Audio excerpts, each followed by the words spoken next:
سڵاو ڕێز بۆیەوە بینەرانی خۆشەویستی تەلەڤیزیۆنی کۆمەڵە بە یارمەتی هاوڕێیانی هاوکار ماتومەتەوە خزمەتتان بۆ پێشکەشکردنی گەشتی هەواڵەکانی ئەمڕۆی هەینی. سەرەتا سەردێڕی چەند هەواڵ.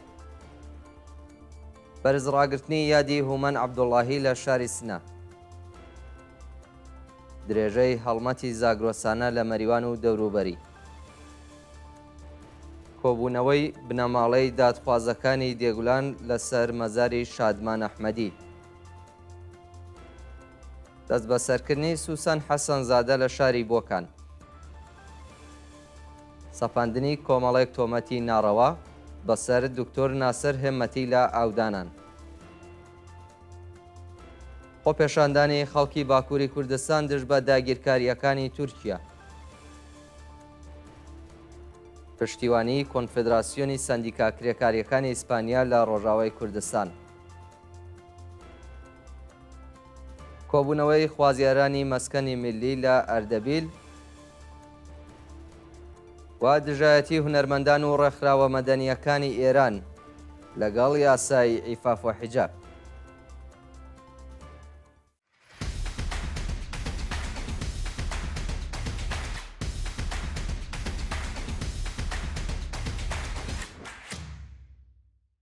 بەرز ڕاگررتنی یادی هومەن عەبدوڵڵاهی لە شاری سنە. ڕۆژی پێنجشەممە 15 سەرماوەز بنەماڵەی هەمیشە زیندوو هومەن عەبدوڵڵاهی هاوڕێ لەگەڵ کۆمەڵێک لە خەڵکی ئازادی خوازی سنە و بنەماڵە دادخوازەکانی کوردستان لەسەر مەزاریە و گیانبەخت کردووە لە شارۆچکەی حەسەناوە کۆبوونەوە.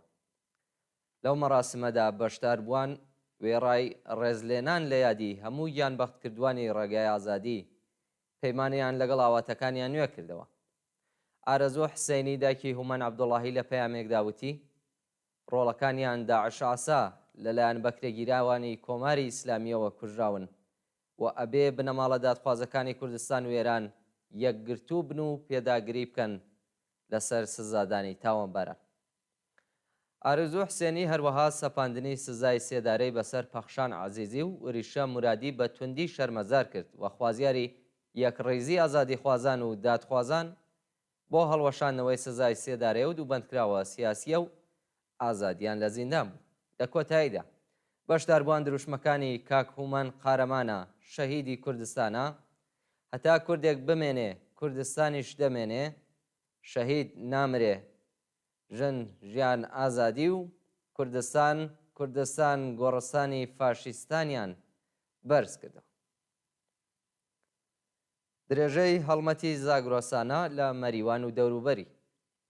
ڕۆژی پێنجشەممە 15 سەرماوەز کۆمەڵێک لە ئەندامانی ئەنجومەنی سەوزی چیای مەریوان، مامۆسایان و قوتابیانی مەریوان لە هەڵمەتێکدا سەدان دەنکی بەڕوو نەمامی قەزوانیان چات. ئەو هەڵمەتە لەلایەن مامۆسایان و قوتابیانی قوتابخانەی دواناوەندی یاسایی شاری مەریوان بە بەشداری ئەندامانی ئەنجومەنی سەوزی چیا لە داوێنی میراجی هەردی ئەسحاب شوێنەواری دەستێوەردان و کاولکاری و داگیرکاری بەڕێوەچوو. بەشداربووان داوایان لە خەڵکی کوردستان کرد چاوەڕوانی حکوومەت نەبن و خۆیان ڕێک بخەن بۆ نۆژنکردنەوەی ژینگە و ڕێگە لە کاولکاری زۆرتری سروشتی کوردستان بگرن. کۆبوونەوەی بنەماڵەی دادخوازەکانی دێگولان لەسەر مەزاری شادمان ئەحمەدی. ڕۆژی پێنجشەممە 15 سەرماوەزی 1403 هەتاوی بنەماڵە دادخوازەکانی شاری دێولان و خەڵکی ئازادی خوازی ناوچەی لەیلاق لە دووهەمین ساڵ ڕۆژی گیانبەختکردنی شادمان ئەحمەدی لە شۆڕشی ژینە لەسەر مەزاری و گیانبەخت کردووە کۆبوونەوە. بە پێی وێنانەی کە بەدەستمان گەیشتووە بەشداربوانی ئەو مەراسمە مەزاری شادمان ئەحمەدی و هەموو گیانبەختکردوانی ڕێگای ئازادیان گۆڵباران کردووە و وێڕای ڕێزلێنان لە یاد و بیرەوەریەکانیان پەیمانیان لەگەڵ ئاواتەکانیان نوێ کردوێتەوە. بەشداربووان بە وتنەوەی دروشم بۆ جارێکی دیکە یەکڕێزی و یەکگرتووی خۆیان دووپات کردەوە و ڕایانگەیاند کە تا سەرکەوتن ناسرەون. دەست بە سەرکردنی سوسان حەسەنزادە لە شاری بۆکان. سوسان حەسەنزادە چالاکی مەدەنی خەڵکی بۆکان و مامۆستای زمانی کوردی بە مەبەستی تێپەڕکردنی ماوەی بەندکرانی دەست بەسەر و بۆ زیندانی ورمێ ڕاگوێزراوە. سوسان حەسەنزادە ڕۆژی 26 مانگی گوڵانی ساڵی 1403 هەتاوی لەلایەن هێزانیەکانەوە دەست بەسەر و ڕۆژی 23 جۆزەردانی هەمان ساڵ بە دانانی وەسیقە لە زیندانی ورمی ئازاد کرا. ئەو چالاکە مەدەنیە لەلایەن لە قی 101 دادگای گشتی و ئینقلابی دووی بۆکان بە تۆمەتی چالاکی تەبلیغی دژ بە نیزام بە 3 مانگ زیندانی تەعزیری مەحکوم کراوە. سەپاندنی کۆمەڵێک تۆمەتی ناڕەوا بەسەر دکتۆر ناسر هێمەتی لە ئاودانان. دکتۆر ناسر هێمەتی چالاکی مەدەنی و بەندکراوی سیاسی پێشووی خەڵکی ئاودانانی ئیلام لەلایەن دادسەرای گشتی و ئینقلابی ئەو شارە بە سەبی نەبی واتە پێڕەزی بە پێغەمبەری ئیسلام تۆمەتبار کراوە. دکتۆر ناسر هێمەتی پێشتر و لە بزوتنەوەی ژن ژیان ئازادی دەست بەسەر و زیندانی کرابوو. ناوبراو لە ڕێکەوتی حوتی خەزەڵوەری ئەم ساڵ بانکێشی دادسەرای ئاودانان کرا و پاش دەست بەسەرکران بە دانانی وەسیقەی 1 ملیار تمەنی ئازاد کرا. دادسەرای گشتی و ئینقلابی ئاودانان ناسر هێمەتی بە بێڕێزی بە پێغەمبەری ئیسلام، بێڕێزی بە خامنەیی، بڵاوکردنی پرۆپاگەندا دژ بە نیزام و چالاکی تەبلیغی دژ بە کۆماری ئیسلامی تۆمەتبار کردووە و ئەگەری هەیە سزای قورس بەسەر ئەو چالاکە مەدەنیەدا بسەپێنێت. دۆزینەوەی تەرمیژنێکی تەمەن 40 ساڵ لە دەریاچەی سەراوی قوربووە. ڕۆژی پێنجشەممە تەرمیژنێکی تەمەن 40 ساڵ لە دەریاچەی سەراوی قوربووە دۆزرایەوە. بە وتەی هێزەکانی فریاگوزاری خێرای قوربووە پاش ئاگاداربوونەوە لە هەبوونی تەرمیژنێک لە دەریاچەی سەراوی قوربووە چوونەتە شوێنی ڕوودا و تەرمەکەیان بۆ پزیشکی دادگواستوتەوە. ئۆرژانسی قوربووە لەو بارەوە ڕایگەیاندووە کە هێشتا هۆکاری گیان لە دەستانی ژنا ڕوون نییە و لێکۆڵینەوەکان لەسەر ئەو ڕووداوە دەستی پێکردوە. خۆپێشاندانی خەڵکی باکووری کوردستان دژ بە داگیرکاریەکانی تورکیا. ڕۆژی پێنجشەممە 15 سەرماوەز کۆمەڵێک لە دانیشتوانی شاری وان لە باکووری کوردستان بۆ جارێکی دیکە دژ بە داگیرکاریەکانی دەوڵەتی تورکیا لە ڕۆژاوای کوردستان خۆپێشاندانیان کرد. ئەو چالاکیە کە لەلایەن حیزب و گروپە سیاسی و مەدەنیەکانی شاری وان ڕێکخرابوو لەلایەن خەڵکی ئەو شارەوە پێشوازی لێکرا و سەدان کەس لە کۆبوونەوەیەکی گەورەدا داگیرکاریەکانی دەوڵەتی ئەردوغانیان لە ڕۆژاوای کوردستان بە توندی شەرمەزار کرد.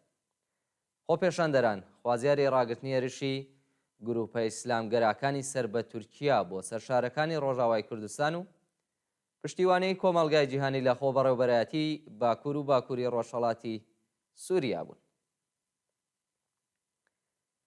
گیانبەختکردن و برینداربوونی 4 کەس لە بردومانی منبەج و عەفرین. ڕۆژەی پێنجشەممە 15 سەرماوەزی 1403 هەتاوی گروپە ئیسلامگەراکانی سەر بە دەوڵەتی تورکیا هێرشیان کردە سەر گوندەکانی دەوروبەری منبەج و عەفرین و بۆ هۆیەوە دوو ئەندامی خێزانە گیانیان لەدەستاوە و 2 کەسی دیکەش بریندار بوون. بەپێی راپۆرتەکان مێلیشیاکانی سەر بە تورکیا گوندەکانی تەلتوران، فارات، عەرەب حەسەن و باکووری منبەجیان بە چڕی تۆپباران کردووە و لە ئەنجامی و پێشێلکاریەدا خوشکوبرای گیانیان لەدەستاوە و 2 کەسی دیکەش بریندار بوون. لەلایەکی دیکەوە هێزە ئیسلامگەراکانی سەر بە دەوڵەتی تورک لە یەکێک لە بازگەکانی دەوروبەری شاری عەفرین شارۆمەندێکی کوردیان داوەتە بەردەستڕێژی گولە و کوشتویانە. پشتیوانی کۆنفێدراسیۆنی سەندیکا کرێکاریەکانی ئیسپانیا لە ڕۆژاوای کوردستان. کۆنفێدراسیۆنی سەندیکا کرێکاریەکانی ئیسپانیا ڕۆژی پێنجشەممە 15 سەرماوەز لە بەیاننامەیەکدا پشتیوانی خۆی لە ڕۆژاوای کوردستان دەربڕی و خوازیاری ڕاگررتنی هێرشەکانی دەوڵەتی تورکیا بۆ سەر ئەو خۆبەڕێوەبەرایەتیە بوو. لە بەشێکی ئەو بەیاننامەیەدا هاتووە کە دەوڵەتی تورکیا بۆ لەناوبردنی خۆبەڕێوەبەرایەتی ڕۆژاوای کوردستان پشتیوانی لە هەموو گروپە تونداژۆ ئیسلامیەکانی دەکات. خۆبەڕێوەبەرایەتی ڕۆژاوای کوردستان لە ڕێگەی کۆنفێدرالیزمی دێمۆکراتیکەوە توانیوێتی هەموو چین و توێژەکانی کۆمەڵگا ئەرمەنی و عەرەبەکان لە دەور ئیدارەیەکی شۆڕایی دێموکراتیک کۆبکاتەوە و ئەو دێموکراسیە لەلایەن دەوڵەتی فاشیستی تورکیاوە تەحەموڵ ناکرێت. کاتێک تورکیا پشتیوانی لە داعش و ئەلنوسرە دەکرد ئەوە کوردانی ڕۆژاوا بوون هێما و هەیمەنەی داعشیان تێکشکاند و ناوچەیەکی ئەمن و دادپەروەرانەیان لە ژێر گەماروی هێزەکانی ئەسەد و دەوڵەتی تورک دروست کرد. ئێستا دەوڵەتی تورکیا لە ڕێگەی پڕچەکردنی گروپە ئیسلامگەراکان چەند ئامانجە پێکێت. یەکەم لە ناوبردنی هەژمۆنی ئێران و حیزبڵڵا، دووهەم لە ناوبردنی ڕەژیمی ئەسەد، سێهەم دامەزراندنی دەسەڵاتێکی دەستەمۆی خۆی لە سووریا و چوارەم لە ناوبردنی خۆبەڕێوەبەرایەتی ڕۆژاوای کوردستان و پاکتاوی نژادی کووردە. کۆمەڵگای جیهانی نابێت ڕێگە بە تورکیا بدات بە ئامانجەکانی بگات. سندیکا کرێکاریەکانی ئیسپانیا بە داوای لێبوردنەوە پشتیوانی ڕۆژاوای کوردستانن و بە هەموو شێوەیەک یارمەتیانەدا. کۆبوونەوەی خوازیارانی مەسکەنی میلی لە ئەردەبیل. ڕۆژی پێنجشەممە خوازیارانی مەسکەنی میلی لە شاری ئەردەبیل لە بەردەم ئیدارەی ڕێگە و شارسازی کۆبوونەوە. خوازیارانی مەسکەنی میلی لە کۆبوونەوەکەیاندا ناڕەزایەتی خۆیان لە ئاست ڕادەست نەکردنی خانووەکانیان نیشاندا و ڕایان گەیاندووە کە دەوڵەت بە بیانووی سازکردنی مەسکەنی میلی پارەیەکی زۆری لە خەڵک وەرگرتووە و چەند ساڵە چاوەڕێی تەواوبوونی پرۆژەکەن، بەڵام هێشتا 50% پرۆژەکە ئامادە نەکراوە و خێزانەکانیان بەهۆی گرانی کرێخان و هەڵاوسان لە ژێرگوشاردا. دژایەتی هونەرمەندان و ڕێکخراوە مەدەنیەکانی ئێران لەگەڵ یاسای عیفاف و حیجاب. ڕۆژی پێنجشەممە 111 هونەرمەندی سینەمای ئێران و ڕێکخراوە مەدەنیەکانی پاڵپشتی مافی منداڵان لە دوو بەیاننامەی جیاجیادا دژایەتی خۆیان لەگەڵ یاسای عیفاف و حیجاب دووپات کردەوە. هونەرمەندان و ڕێکخراوە مەدەنیەکانی بەرگری لە مافی منداڵان لە بەیاننامەکەیاندا وێ ڕایاماژەدان بە پێشێلکردنی مافی ژنان و منداڵان ڕوو لە مەسعود پزیشکیان ڕایانگەاند کە کۆماری ئیسلامی دوو کۆنواسیۆنی پاراستنی مافی ژنان و منداڵانی واژۆ کردووە و حکوومەت بە پەسەندکردنی ئەولایەحەیە شەڕی ڕاستەوخۆی دژ بە نیوەی کۆمەلگا و منداڵانی کچ ڕاگەیاندووە. بڕگەکانی نێو ئەولایەحەیە مایەی شەرمی مرۆڤایەتیە و ئەبێ بە زووترین کات هەڵوەشێتەوە.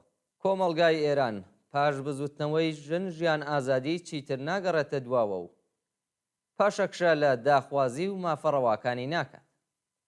ئەگەر ئەولایەحەیە هەڵنەوەشێتەوە شەقامەکانەکەنە گۆڕەپانی خەبات و ڕێگەنادان ڕژیم بەکردەوە دەرهێنانی گەڵاڵەیەکی دژەژن سەرپۆش لەسەر قەیرانەکانی لە نێوخۆ و دەرەوەی وڵات دابنێت. و دوایین هەواڵمان سەبارەتە بە برینداربوونی 15 کرێکار لە ڕووداوێکی هاتوچۆ لە شوشتەر. ڕۆژی پێنجشەممە 15 سەرماوەزی 1403 هەتاوی 15 کرێکاری وەرزی لە شارستانی شوشتەر بەهۆی ڕووداوی هاتوچۆ بریندار بوون. وتەبێژی ئۆرژانسی خوزستان ڕایگەیاندووە کە ڕۆژی ڕابردوو 15 کرێکاری وەرزی کە پێکهاتبوون لە 13 کرێکاری پیا و 2 کرێکاری ژن بەهۆی وەرگەڕانی وانەتی نەیسان لە جادەی شوشتەر بۆ گۆتەواند بریندار و ڕەوانەی نەخۆشخانە کراون.